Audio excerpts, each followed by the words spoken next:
Hola, mi nombre es Fabricio Mejía Madrid y esta es mi colaboración semanal para Sin embargo, que se llama El tren enemigo. Esta columna no trata de las mentiras sobre el descarrilamiento de un vagón del tren interoceánico en Oaxaca, por la simple razón de que nadie, ni el Reforma, el Universal, Loret de Mola o Alito Moreno, son los peritos encargados que darán un informe sobre lo ocurrido. Los peritajes no se hacen con imágenes de cámara de un celular o con los puros deseos de que le vaya mal a los mexicanos, sino que son procedimientos técnicos y científicos. Esta columna trata, en cambio, de la operación de propaganda de odio, hostilidad, aversión que se echó a andar con el accidente. Primero es necesaria una breve introducción a cómo la oposición puede estar hablando de un accidente de un tren, pero en realidad comunicando toda una forma de ver al país. Hay que decir que las palabras no son unas envolturas que están empaquetando conceptos. No son cajas con mercancías o que las palabras envuelvan ideas que esperan a que alguien muy sabio las desenvuelva para saber su verdadero significado.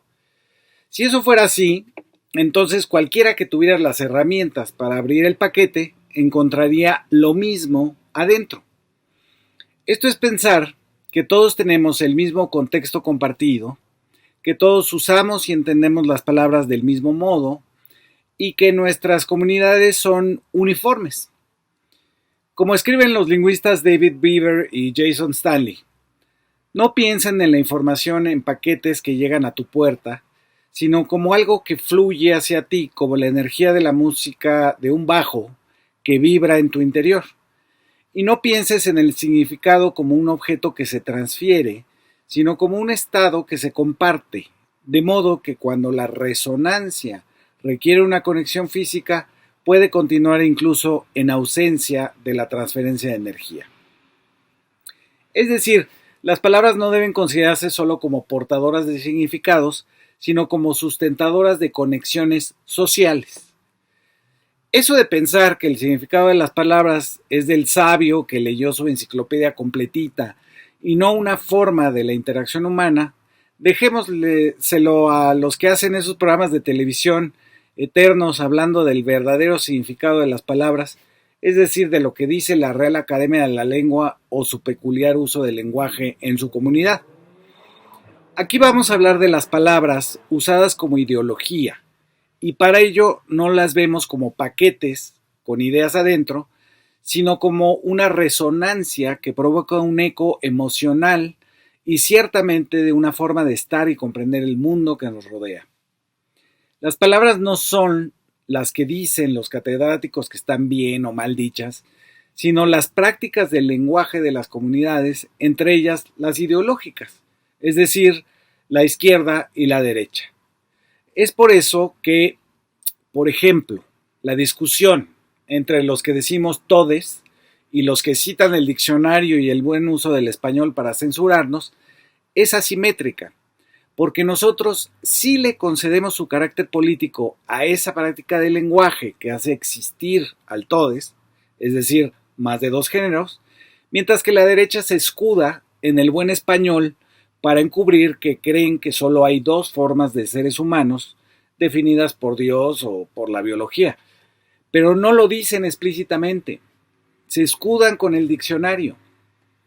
Reducir el tema de las sexualidades a lo que dice un diccionario o la anatomía o sus creencias religiosas es evadir la responsabilidad de asegurar públicamente que los demás géneros son abominaciones, perversidades, mutilaciones, cosas del demonio.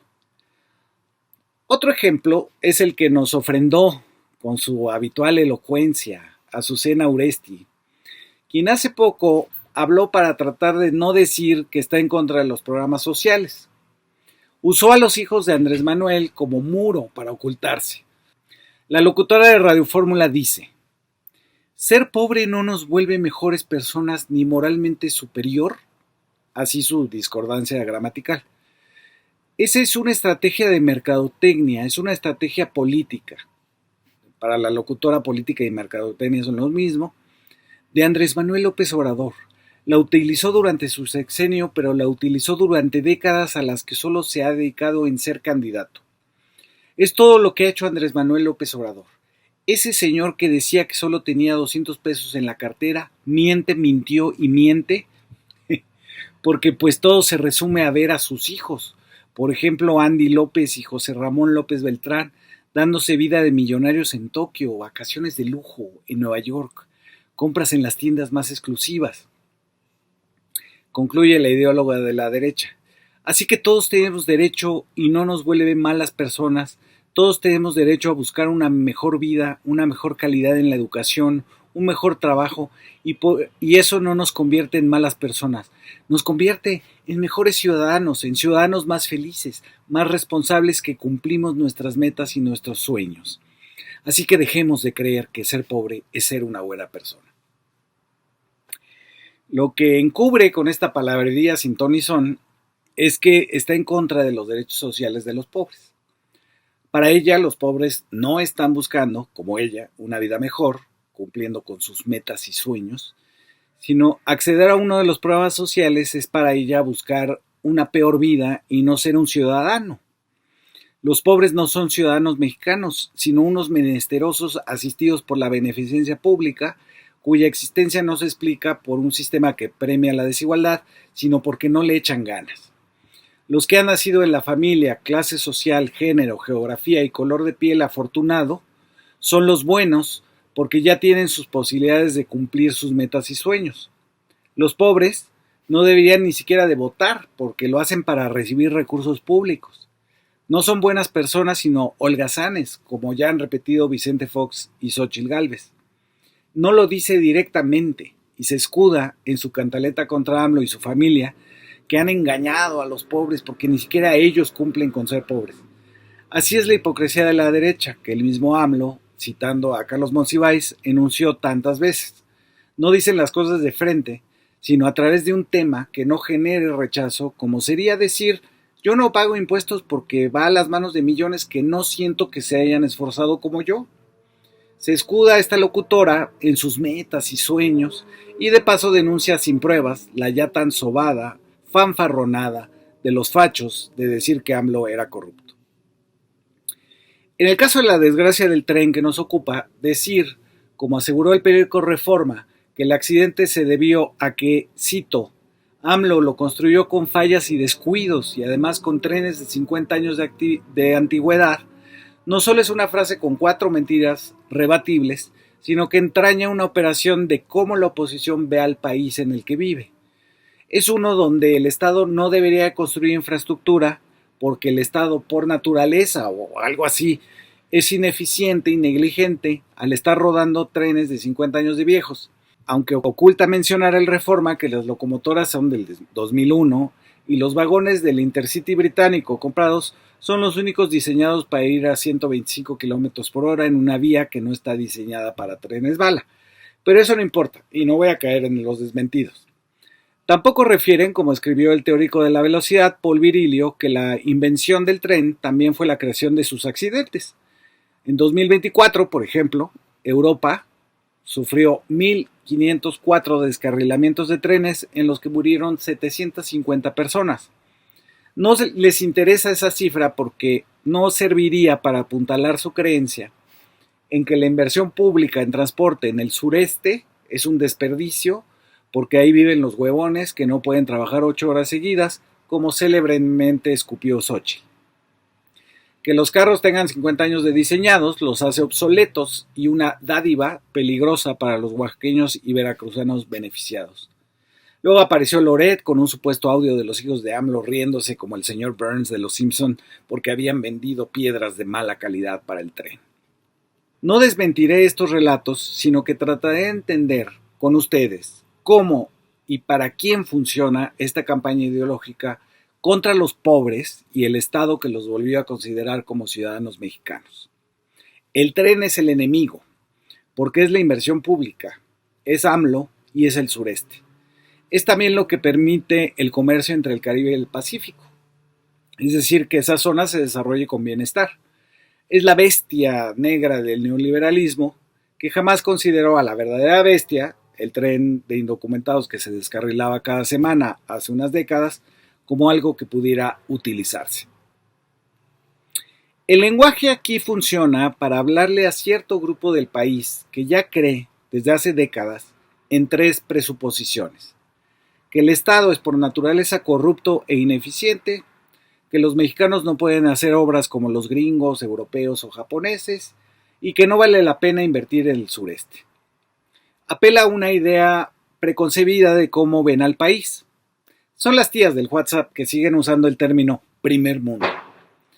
Están coordinados en esa mirada, pero también en una forma de hablar de política, como mercadotecnia, por ejemplo, e incluso en una forma de tratar a los demás cuando se les considera inferiores o superiores, y también una forma de votar. Las palabras resuenan y cuando lo hacen sintonizan con cierto tipo de personas. Las palabras generan redes de hacer y ser, de acción y de identidad, que parecen solo ser palabras que el emisor envuelve y el receptor desenvuelve, pero no. En realidad son palabras que nos indican cómo mirar el mundo que nos rodea y cómo relacionarnos con los demás.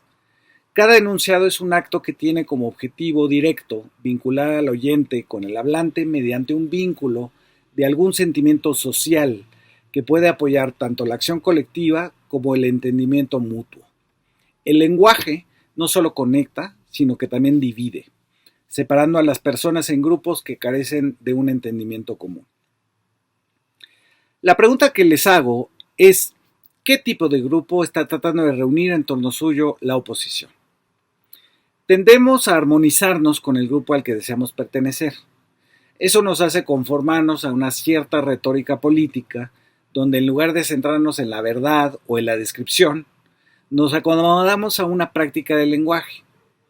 Así, por ejemplo, alguien que insiste todos los días en señalar lo que debería ser sin detenerse a explicar cómo es, se ajusta a la práctica de pensar en la política como algo de los políticos, o peor, de los partidos políticos, y en el Estado como el mal, ahora encarnado en la Secretaría de Marina.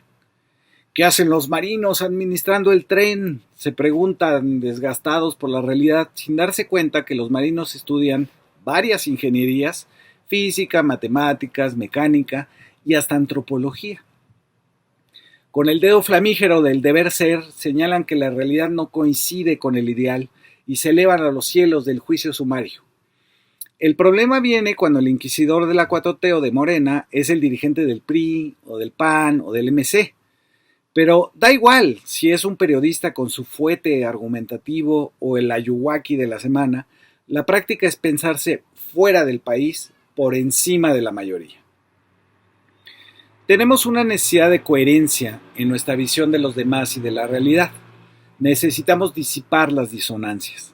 Y es por eso que quien siempre tuvo dudas, por ejemplo, de la capacidad de los ingenieros militares para construir un tren o un aeropuerto, salta a denunciar la improvisación del gobierno como una respuesta directa e inmediata, no deliberativa, al estímulo de ver unos durmientes de madera, sin saber que se usan en curvaturas y peraltes moderados, como ya lo explicó el ingeniero ferroviario escocés Gareth Dennis, a quien el Reforma quiso utilizar como fuente de autoridad técnica. Los mensajes políticos no dependen de la coherencia lógica, sino de las resonancias emocionales, cognitivas y de disposición, basándose especialmente en la necesidad de las personas de armonizar sus sintonías con las del grupo al que pertenece o quiere pertenecer.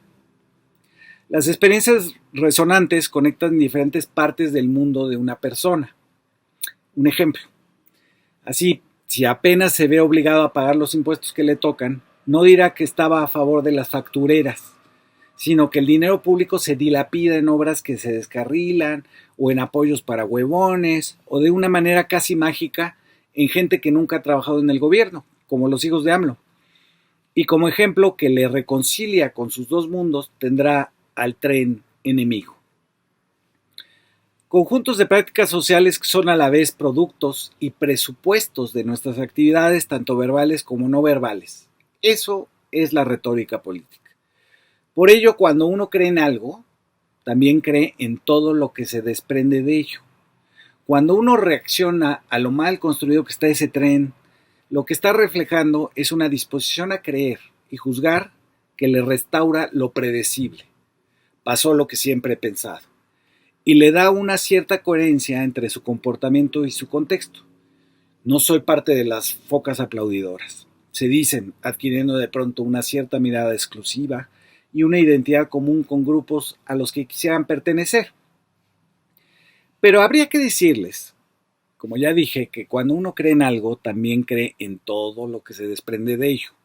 Así, el grupo al que deseas pertenecer no está tan interesado en luchar contra la corrupción en los trenes o la mala planeación de las obras, sino que quiere destruir al Estado, que desaparezca la inversión pública, que no exista la moderación de nuestras desigualdades sociales o geográficas y que todo vuelva a ser privatizado por una élite monopólica.